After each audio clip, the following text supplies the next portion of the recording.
ശമ്പള വർധനവിൻ്റെ ആലസ്യ അങ്കലാപ്പിൽ സന്തോഷം കൊണ്ട് തലകറങ്ങുന്ന PSC അംഗങ്ങളുടെ തൊഴിലുറപ്പിന് താങ്ങുവില പ്രഖ്യാപിച്ച ധനഗോപാലൻ്റെ ദാനധർമ്മ വാർത്തയാണ് മനോരമയുടെ 1-ാം പേജിൽ.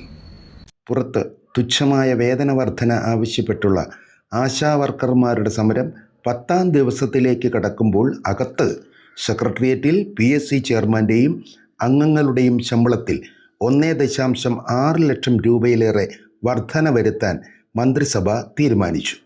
സംസ്ഥാനം കടുത്ത സാമ്പത്തിക പ്രതിസന്ധിയിലാണെന്ന് നാഴിക്ക് 40 വട്ടം പറയുന്ന ധനമന്ത്രി ധനഗോപാലനും ആശാവർക്കർമാർക്ക് ശമ്പളം കൂട്ടാതിരിക്കാൻ രാജ്യത്തെ ഏറ്റവും ഉയർന്ന നിരക്കാണ് അവർ കൈപ്പറ്റുന്നതെന്ന് വാദിക്കുന്ന ആരോഗ്യമന്ത്രിയും ഈ ജംബോ ശമ്പള വർധനയ്ക്കുള്ള തീരുമാനത്തിന് ഒപ്പം നിന്നു. സർക്കാർ ജീവനക്കാർക്ക് 21% ക്ഷാമബത്ത കുടിശ്ശികയാണ്.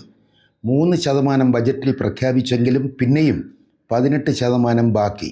അനുവദിച്ച 2 ഗഡു DAയുടെ 39 മാസത്തെ വീതം കുടിശ്ശികയും നൽകിയിട്ടില്ല.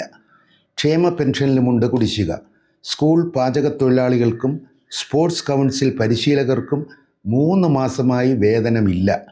കരാറുകാർക്ക് 1000 കോടിയിലേറെ നൽകാനുണ്ട്. വകുപ്പുകളുടെ പദ്ധതി വിഹിതം 50% വെട്ടിക്കുറച്ചു. ആഭ്യന്തര വകുപ്പ് പണം നൽകാത്തതിനാൽ സെക്രട്ടേറിയറ്റിന് വെളിപ്പുറത്തുള്ള കണ്ടോൺമെൻറ്റ് പോലീസ് സ്റ്റേഷനിൽ 3 മാസമായി ഫോണും പ്രവർത്തിക്കുന്നില്ല. ചുരുക്കി പറഞ്ഞാൽ ധനഗോപാലൻ PSCയുടെ ഐശ്വര്യം. PSC അംഗമാകാനുള്ള യോഗ്യതകളും അവരുടെ കഷ്ടപ്പാടിൻ്റെയും അവരെ സഹായിക്കുന്നവരുടെ കഷ്ടപ്പാടുകളും ചുവടെ.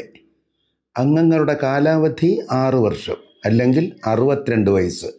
യോഗ്യത എന്താണെന്ന് പറഞ്ഞാൽ പ്രത്യേകിച്ച് പറയാനൊന്നുമില്ല, രാഷ്ട്രീയ സ്വാധീനം മാത്രം. ആനുകൂല്യം ശമ്പളം, പെൻഷൻ, PA, ഡഫേദാർ, ഡ്രൈവർ, ആശ്രിതർക്കടക്കം ചികിത്സയ്ക്കുള്ള പണം. ചെയർമാന് കാറും വീടും. ആഹാ, അടിപൊളി.